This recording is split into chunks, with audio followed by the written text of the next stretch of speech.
Welcome to The Short Score, your weekly update of roping news from around the industry, where you can find the latest on the sport from the pro rodeo ranks to the jackpot world. I'm Taylor Vollen, and I'm your host. Hey everyone, happy Saturday, and welcome back to another episode of The Short Score. I'm your host, Taylor Vollen, and today I'm bringing you another bonus roping.com tip. For this episode, we have an audio clip with roping.com coach and 14-time NFR qualifier, Travis Graves. If a heel horse starts to lean into the bridle on the turn, Graves addresses the problem quickly with his hands and feet. In this clip, he describes how he gets his horses to listen and stop shouldering in. This is Vegas. He's a 5-year-old of the 777's ranch that I'm showing tomorrow at the fraternity. And he doesn't like flies, as you can see. But one thing I was working on him is I want to make sure he's listening to me. On one of those steers, I stopped him. When Dustin headed the steer, I just come to a complete stop. I did that because I want him to be listening to me. I want him to not be shouldering in and to be light and soft around the corner. And that way I can just pick him up, hold him out, and go around the corner and when I want to go. I don't ever want him to take the bit or feel like he's leaning on me or heavy in the bridle at any time. That way I could get a good stop at any time. I'm not going to surprise him. I don't have to come up with my left hand as hard. And it's just a lot smoother and easier way to ride the corner when they're on the cow and listening to you, not just pulling on you going through the bridle. So that's one thing. That's the reason why I stopped him and corrected him on that one of those runs.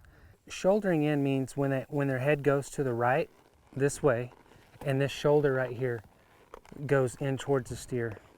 So if his head goes to the right, I lose control of this shoulder because they're bending the wrong way. I can't, if I get his head over here, and I'm not one of those guys that just has him completely head all the way over to the left. I want it just slightly, I don't mind straight or a little tilted into the left, but I don't want it this way.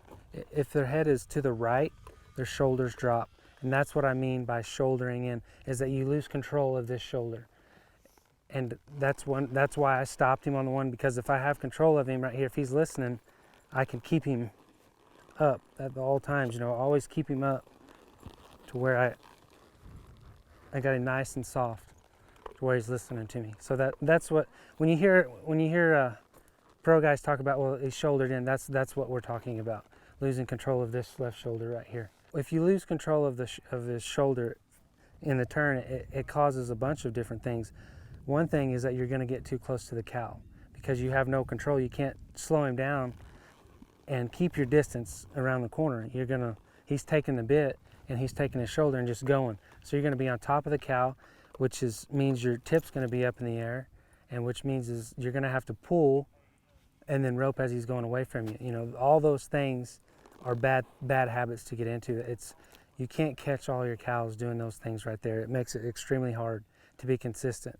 You want to keep the steer out in front of you, 6 foot away around the corners.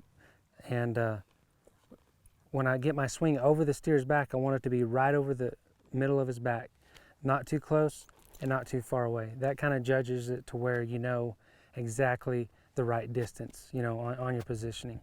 So to me, that's the hardest thing, is finding a horse that is willing, when you put the heat on them, to stay soft and supple, to where when you do pick them up, they're listening, but they're on the cow also. So, and that just comes with time. Like I said, this horse is just 5 years old, and he's going to get it figured out. It's just things that you have to do in your training.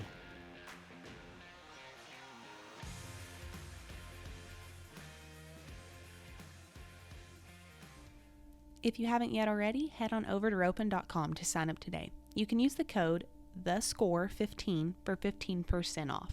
With thousands of instructional videos and personal guidance for ropers of all levels, roping.com offers ropers an elite inner circle to learn from some of the winningest team roping legends in the industry, like Jake Barnes, Matt Sherwood, and 26-time world champion Trevor Brazil. Join now for only $29.95 a month and take full advantage of step-by-step tutorials, run critiques, private members-only Facebook groups, live stream event coverage, and so many other benefits available exclusively to roping.com members. I hope you enjoyed this episode today.